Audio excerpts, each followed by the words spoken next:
নমস্কার। আজকে আপনাদের কাছে ২০২৬ সাল নিয়ে আলোচনা করব। ২০২৬ সালে আমি একাধিক প্রোগ্রাম দিয়েছি। তা সত্ত্বেও আপনাদের একটু ভেঙে ভেঙে কিছু প্রোগ্রাম আপনাদের দিলে আপনারা অনেক বেশি উপকৃত হবেন। অনেকেই বলেছিলেন, দাদা এই সেক্টরগুলো যদি একটু বলতে পারেন বা বলে দেন তাহলে আমরা অনেক বেশি উপকৃত হব। বার্ষিক রাশিফলের সাথে তাহলে আমরা সেটা একটু দেখে নিতে পারব। তাহলে বলি আজকে এই ২০২৬ সালে চাকরির জায়গায় বা কর্মক্ষেত্রে বা আপনি যে সেক্টরে রয়েছেন, আপনি প্রাইভেটে আছেন বা সরকারি, যে সেক্টরে আপনি থেকে থাকুন, এই ২০২৬ সালটা আপনার জন্য কি অপেক্ষা করে আছে, কি ডিস্টারবেন্স আনছে বা কি বেটার কিছু, বা আপনি কিন্তু বেটার কোনো চাকরি পাবেন না, যেখানে চাকরি করছেন সেটাতে আরো বেটার হবে, বা আপনার বেকারত্বটা কাটবে, কোনটা হবে?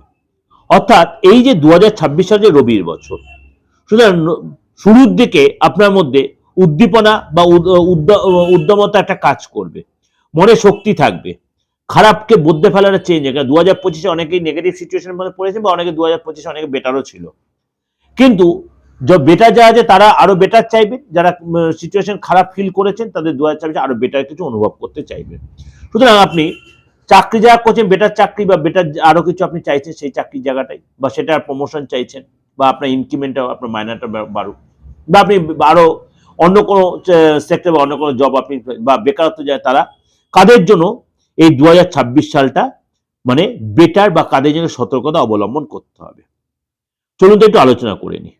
মিথুন রাশি, মিথুন রাশির জন্য কিন্তু এই বছরে আপনার কিন্তু মাঝে মাঝে একটু বাধা বিঘ্নের সম্মুখীন আপনি হতে পারেন, মাঝে মাঝে বাধা বিঘ্নের সম্মুখীন আপনি হতে পারেন। কেমন? জানুয়ারি মাসের পুরো মাসটা এবং আপনার কিন্তু জুন মাস পর্যন্ত আপনাকে কিন্তু যথেষ্ট সতর্ক থাকতে কাজের জায়গায়।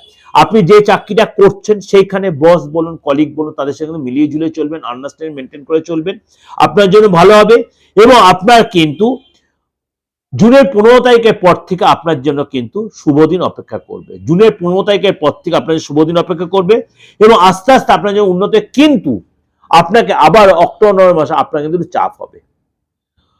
যখন রাহু তার সিচুয়েশন চেঞ্জ করবে তখন কিন্তু আপনার জন্য একটু সতর্কতা অবলম্বন করতে হবে, এবং শনি যখন বকরি হবে তখন আপনাকে একটু সতর্কতা অবলম্বন করতে হবে। তাই জন্য কি করতে হবে? আপনার প্রত্যেক পর আপনাকে ফলো করতে হবে। এই জায়গাগুলো আপনাকে একটু সতর্ক থাকতে হবে, দ্বিধাগ্রস্ত ভাবটা কাটাতে হবে, কনফিউশনটা কাটাতে হবে, বা আপনি নিজে থেকে কোনো দুম করে ডিসিশন না নিয়ে, যদি আপনি চাকরি করছেন যেখানে কর্মস্থলে, আপনার বসের সহায়তা নিন, কলিগদের সাথে কনসাল্ট করুন, হয়তো কোনো সময় আপনি অফিস পলিটিক্সে জড়িয়ে পড়তে পারেন, অফিস পলিটিক্সে আপনি অ্যাভয়েড করবেন।